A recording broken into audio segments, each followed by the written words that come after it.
शाम के माजूल सदर बशार अल असद को रूस में जहर दिए जाने का इंकशाफ हुआ है, ताहम अब उनकी हालत मुस्तहकम है। बरतानवी अखबार दी सन की रिपोर्ट के मुताबिक ऑनलाइन अकाउंट जनरल SVR का कहना है कि 59 साला बशार अल असद इतवार के रोज शदीद बीमार पड़ गए थे। उन्हें शदीद खांसी का दौरा पड़ा और उनका दम घुटना शुरू हो गया।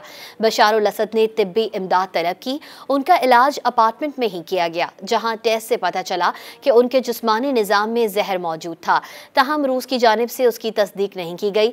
ज़राए का कहना है कि यह बात यकीन से कही जा सकती है कि बशार अल असद को जहर देकर कातिलाना हमले की कोशिश की गई थी। ताहम पीर के रोज उनकी हालत मुस्तहकम हो गई थी। माजूल शामी सदर बशार अल असद और उनका खानदान 8 दिसंबर 2024 को अपना इक़्तिदार खत्म होने पर मुल्क से फरार होने के बाद मॉस्को में व्लादिमीर पुतिन की निगरानी में रह रहा है। इससे पहले गुज़िश्ता माह इंकशाफ हुआ था कि बशार अल असद की अहलिया अस्मा को बरतानिया जाने से रोक दिया गया है। लंदन में पैदा होने वाली 49 साला अस्मा असद अपने पासपोर्ट की मियाद खत्म होने की वजह से वतन वापस नहीं जा सकी। अस्मा असद के अपने शौहर से तलाक लेने और उनके खून के कैंसर में मुब्तला होने की खबरें भी सामने आई थीं। मज़ीद न्यूज़ अपडेट्स और डिजिटल स्टोरीज के लिए सब्सक्राइब करें डॉन न्यूज़ पाकिस्तान।